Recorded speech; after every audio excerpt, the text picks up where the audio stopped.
Di mana dalam sekali bagaimana sahabat ini bertanya, dan ini kejelian kecerdasan beliau radhiyallahu anhu, dan luar biasa karena keikhlasan beliau sampailah hadis ini kepada kita. Bayangkan 1400 tahun lebih. Maka pada saat itu beda pahala yang Anda dapatkan dengan orang yang mengerjakan di awal waktu. Misalnya begitu azan Anda sudah di masjid, atau Anda sudah di sejadah, kalau Anda perempuan misalnya karena tidak ke masjid, Anda sudah siap untuk takbiratul ihram di awal waktu, malaikat sudah mulai mencatat. وَقُلْ رَبِّ زِدْنِي عِلْمًا. Kita akan masuk insya Allah hadis pada kesempatan ini, semoga Allah berkahi, 397. Urutan pertama dalam pasal anjuran melaksanakan sholat di awal waktu, yang berbunyi dari Abdullah bin Mas'ud radhiyallahu anhu, dia berkata, Sa'altu Rasulullah sallallahu alaihi wasallam ayyul a'mali ahabbu ila Allah? Qala as-salatu ala waqtiha. Qultu thumma ay? Qala birrul walidain. Qultu thumma ay? Qala al-jihadu fi sabilillah. Qala haddathani bihinna Rasulullah sallallahu alaihi wasallam walau istazadtuhu lazadani. Aku bertanya kepada Rasulullah sallallahu alaihi wasallam, amal apa yang paling dicintai oleh Allah? Ini pertanyaan sangat jeli dari seorang sahabat ini. Langsung tanya, yang paling Allah cintai amalan apa?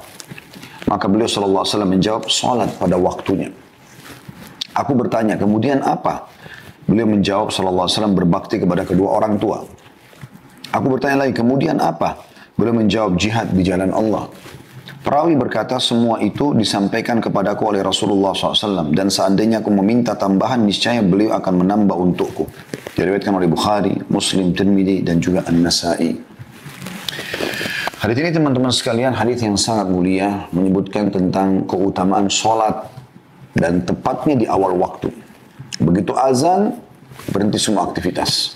Langsung Anda jawab kalimat hayya 'alas shalah, ayo salat, hayya 'alal falah, ayo menuju kepada kemenangan.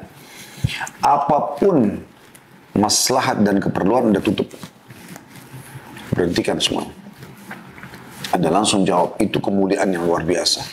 Itu amal yang paling Allah cintai, karena pada hakikatnya muadzin ini hanya menjalankan perintah Allah. Dari mana kita mengetahui lafaz azan? Dari syariat Allah Subhanahu wa taala. Allah lah yang sedang memanggil kita semua. Cuma memang Allah membuat ya dalam syariatnya ucapan-ucapan kalimat panggil tersebut dikumandangkan oleh para muadzin, dan semua sama. Mau orang bule di wilayah Eropa dan Amerika sana atau Australia, mau orang Arab di Jazirah Arab, mau orang Melayu di Asia Tenggara, mau orang hitam di Afrika, sama. Hayya 'alas shalah, ayo salat. Hayya 'alal falah, ayo menuju kepada kemenangan. Menang. Kemenangan dunia dan kemenangan akhirat. Maka kita ambil pelajaran di sini teman-teman sekalian. Yang pertama adalah kejelian Abdullah bin Mas'ud radhiyallahu anhu, sahabat Nabi yang mulia ini, keutamaan beliau. Sahabat Nabi yang mulia ini radhiyallahu anhu adalah orang yang sangat jeli dengan pertanyaan beliau. Bagaimana beliau mengatakan, aku bertanya kepada Rasulullah SAW, amal apa yang paling Allah cintai? Ya, tidak bisa kita samakan ini sama makhluk, tapi saya mau mendekatkan penjelasan. Misal, Anda kerja di satu kantor, Anda mengatakan, kira-kira atasan kita ini paling suka apa sih? Lalu kemudian Anda berusaha melakukan dari perbuatan, dari apalah ya, interaksi, mungkin bahkan makanan kesukaannya segala macam, Anda coba untuk memberikan yang terbaik. Supaya Anda punya kedudukan di sisinya. Nah, ini tidak bisa disamakan dengan Allah SWT, mustahil makhluk, tapi saya mendekatkan makna. Artinya, apa kira-kira yang paling membuat Allah bisa mencintai aku karena aku mencari apa yang paling dia cintai?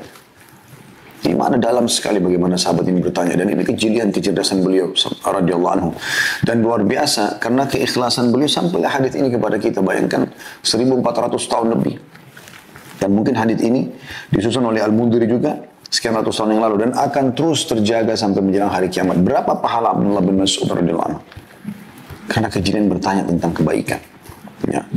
Dari sini juga masih di poin pertama, manfaatnya kejelian Abdullah bin Mas'ud, dan bagaimana seseorang itu penting untuk bertanya dalam sebuah majelis kalau memang dibutuhkan, bukan untuk mengetes, bukan untuk menguji pemateri, tapi memang dia butuh untuk mengetahui amal apa kira-kira yang paling baik, sehingga orang lain juga bisa jadi tahu, dan akhirnya dia menjadi penyebab ya, kebaikan-kebaikan itu dikerjakan oleh orang lain, dan akhirnya bukan cuma sekedar dapat panen pahalanya, pahala dari amal yang dia akan kerjakan. Kayak Abdullah bin Mas'ud radhiyallahu anhu, beliau dapat pahala karena coba menerapkan ini dalam kehidupannya awal waktu sholat, gitu ya. Juga orang-orang yang mengikutinya seperti sekarang kita dengarkan. Mungkin saya dan teman-teman sekalian yang mendengarkan ceramah ini, kita akan termotivasi nanti menjaga sholat di awal waktu. Dan Abdullah bin Mas'ud panen pahalanya. Dan gitu. Kemudian pelajaran yang kedua adalah jawaban Nabi SAW. Qala sallallahu alaihi wasallam, as-salatu ala waktiha. Sholat di awal waktu. Ya. Jadi begitu azan sholat. Dan tentu setiap kali teman-teman sekalian Anda mengundur sholat itu, maka pada saat itu beda pahala yang Anda dapatkan dengan orang yang mengerjakan di awal waktu. Misalnya begitu azan Anda sudah di masjid, atau Anda sudah di sejadah, kalau Anda perempuan misalnya karena tidak ke masjid, Anda sudah siap untuk takbiratul ihram di awal waktu, malaikat sudah mulai mencatat dengan orang yang sholat setengah jam kemudian, 1 jam kemudian, 2 jam kemudian. Apalagi kalau sudah menjelang masuk waktu sholat yang akan datang, maka itu beda pahalanya dengan awal. Jangankan begitu teman-teman sekalian. Kalau kita sholat di awal waktu pun, begitu imam Allahu Akbar, takbiratul ihram pertama, lalu kita juga Allahu Akbar ikut pertama, ini punya keutamaan tersendiri. Beda pahalanya dengan orang yang datang setelah Al-Fatihah selesai. Beda pahalanya dengan orang yang datang pada satu ruku. Beda pahalanya orang yang masbuk 1 rakaat. Beda pahalanya dengan orang yang masbuk 2 rakaat. Beda pahalanya orang yang datang tidak dapat rakaat sama sekali, cuma di tahiyat akhir misalnya. Beda pahalanya dengan orang jemaah kedua, jemaah ketiga, dan seterusnya. Makin Anda undur waktunya, maka makin kecil keutamaannya, walaupun keutamaannya sangat besar sholat itu sendiri, dan Anda boleh kerjakan selama waktunya belum keluar gitu kan. Maka makin awal maka makin besar pahalanya. Dan kita sudah tahu hadis Nabi SAW, siapa yang tidak kehilangan 40 hari takbiratul ihram pertama imam, begitu imam Allahu Akbar, dia sudah ada di situ 40 hari, maka dia akan selamat dari, diberikan oleh Allah SWT 2 keselamatan. Selamat dari sifat kemunafikan dan selamat dari api neraka. Karena keutamanya sangat besar masalah sholat itu di awal waktu. Oleh karena itu teman-teman sekalian, coba terapkan dan mulai perbaikan apapun dari sholat. Dari waktu sholat saja. Mulai sekarang Anda berazam, niat insya Allah. Dan berapa kali kami alami itu, setiap kali mau tidur malam, niat mau bangun, maka terbangun subhanallah. Saya berulang kali niat mau bangun jam 3, terbangun subhanallah. Saya lihat jam 3, saya cuma bisa mengucapkan subhanallah. Niat mau bangun subuh, maka adzan subuh. Saya pernah begitu, selesai sholat malam, ada transisi waktu, saya lihat masih ada waktu gitu. Maka saya coba istirahat sejenak, lalu saya niat, insya Allah mudah-mudahan menjelang azan subuh saya bangun. Subhanallah, azan subuh saya bangun, dan teman dengar, kuasa Allah SWT, innamal a'malu binniyat. Semua amal sesuai dengan niatnya. Kita sudah niat begitu, Allah SWT akan berikan. Maka jangan sia-siakan teman-teman, ini amal yang paling Allah cintai. Ya.